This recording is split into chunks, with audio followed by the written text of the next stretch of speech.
السلام علیکم، خوش آمدید ڈیلی نائٹ سٹوری پر۔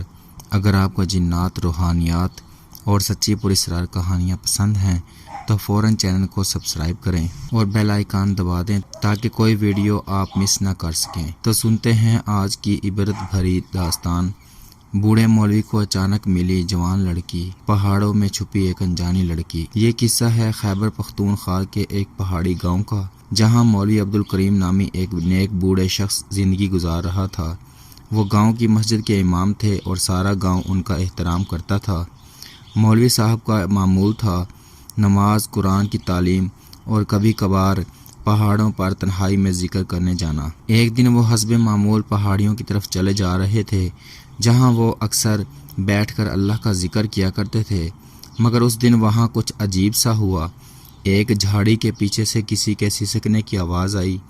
مولوی صاحب رکے اور آہستہ سے آواز کے پیچھے بڑھے۔ وہاں ایک نوجوان لڑکی بیٹھی رو رہی تھی۔ اس کے کپڑے گرد آلود تھے، آنکھوں میں خوف تھا اور کسی انجانے ڈر سے کانپ رہی تھی۔ مولوی صاحب نے نرمی سے پوچھا، بیٹی تم کون ہو؟ یہاں کیا کر رہی ہو؟ لڑکی نے بمشکل کہا، مجھے مت چھوئیے، میں بدقسمت ہوں، میں بھاگ آئی ہوں ایک ایسی جگہ سے جہاں لوگوں نے میرا جسم بیچا، میری عزت روندی، میں اب کسی پر یقین نہیں کرتی۔ مولوی صاحب کے دل پر چوٹ سی لگی۔ انہوں نے اسے تسلی دی، کھانا دیا اور کہا، بیٹی تم اپنے رب کے در پر آئی ہو، مایوس مت ہو۔ مولوی صاحب اس لڑکی کو اپنی بہن کی بیٹی ظاہر کر کے گاؤں لے گئے۔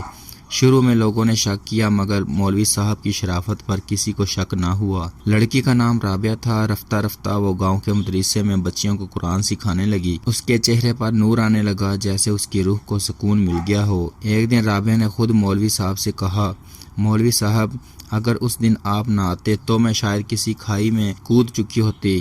آپ میرے لیے باپ جیسے ہیں۔ مولوی صاحب کی آنکھوں سے آنسو نکل آئے۔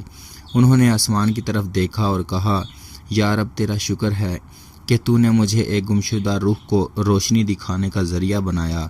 ایک رات جب مولوی صاحب تہجد کے لیے اٹھے تو دیکھا کہ رابعہ مسجد کے کونے میں سجدے میں گڑ گڑا رہی تھی۔ اس کی آواز کانپ رہی تھی، یا اللہ میں تیرا عذاب سہنے کے لائق نہیں، مگر تو رحیم ہے، مجھے معاف کر دے۔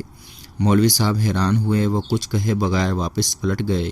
مگر اگلی صبح انہوں نے رابعہ سے کہا، بیٹی اللہ سے راز چھپانا ناممکن ہے، مگر اگر دل ہلکا کرنا چاہو تو مجھ سے کہہ سکتی ہو۔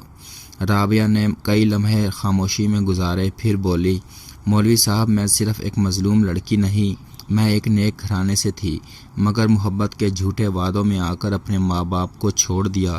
جس لڑکے پر اعتبار کیا وہ مجھے پہاڑوں کے اس پار بیچ آیا، جہاں دن کو مرد میرے جسم کے خریدار بنتے اور رات کو میں خدا سے موت مانگتی۔ کئی لڑکیاں وہاں تھیں جنہیں دنیا بھول چکی تھی، میں وہاں سے کسی طرح بھاگ نکلی، مگر راستے میں بھوکی پیاسی زخمی ہو چکی تھی۔ مولوی صاحب کی آنکھیں بھر آئی۔ انہوں نے کہا، بیٹی ہر گناہ کی توبہ ہے اور تم نے اللہ کے در پر آ کر خود کو بچا لیا، یہی تمہاری نئی زندگی کا آغاز ہے۔ جب کچھ گاؤں والوں نے رابعہ کی ماضی کی حقیقت سنی تو چہ گوئیاں شروع ہو گئیں۔ مولوی صاحب کیوں لائے ایسی لڑکی کو؟ یہ لڑکی عزت دار خاندانوں کی بچیوں پر اثر ڈالے گی۔ ایک دن گاؤں کے چند بزرگ مولوی صاحب کے پاس آئے اور بولے، آپ ہمارے امام ہیں، مگر یہ لڑکی گاؤں کی فضا خراب کر رہی ہے، بہتر ہے اسے کسی اور جگہ بھیج دیں۔ مولوی صاحب نے نرمی سے جواب دیا، اگر اللہ نے اسے قبول کر لیا ہے تو ہم کون ہوتے ہیں اسے رد کرنے والے؟ اگر وہ چاہے تو یہاں سے جائے گی، مگر کسی دباؤ میں نہیں۔ اس کے بعد مولوی صاحب نے جمعے کے خطبے میں توبہ اور رحمت پر ایک دل کو چھو لینے والا بیان دیا، جس میں کہا، اللہ کی رحمت سے مایوس وہی ہوتا ہے جس نے اللہ کو پہچانا ہی نہیں، وہ جو گناہ گاروں سے بھی 70 ماؤں سے زیادہ محبت کرتا ہے۔ گاؤں والے خاموش ہو گئے۔ کئی ماہ گزر گئے۔ رابعہ اب نہ صرف مدرسے کی معلمہ تھی بلکہ گاؤں کی خواتین اس سے مشورہ لینے آنے لگیں۔ وہ اپنی زندگی دوسروں کی خدمت کے لیے وقف کر چکی تھی۔ اس نے اپنی بچت سے ایک چھوٹا سا مرکز قائم کیا جہاں وہ یتیم اور بے سہارا لڑکیوں کو رکھتی، انہیں تعلیم دیتی۔ ایک دن وہی بزرگ جو اسے نکالنے آئے تھے رابعہ کے پاس آئے اور کہا، بیٹی ہمیں معاف کر دینا، تم نے ثابت کر دیا کہ ماضی انسان کو نہیں بلکہ اس کا حال اور ارادہ اسے عظیم بناتا ہے۔ مولوی صاحب اس دن بہت خاموش تھے۔ نماز کے بعد انہوں نے کہا، میرے لیے یہ سب سے بڑی خوشی ہے کہ ایک بکھری ہوئی جان نے دنیا کو روشنی دی۔ اب میں اطمینان سے دنیا سے جا سکتا ہوں۔ کچھ مہینے بعد مولوی صاحب کا انتقال ہو گیا۔ ان کے جنازے میں پورا گاؤں شریک تھا۔ رابعہ نے ان کے مزار کے قریب ایک چھوٹا سا کتب خانہ بنایا جہاں وہ روز قرآن کی تلاوت کرتی اور لڑکیوں کو پڑھاتی۔ آج رابعہ کی مثال پہاڑوں میں دی جاتی ہے۔ جو لڑکی مٹی میں گرا دی گئی تھی وہ ستارہ بن کر چمکی۔ کسی کا ماضی اس کی آنے والی روشنی کا راستہ روک نہیں سکتا۔ نیک نیتی سے کی گئی مدد کسی کی دنیا بدل سکتی ہے۔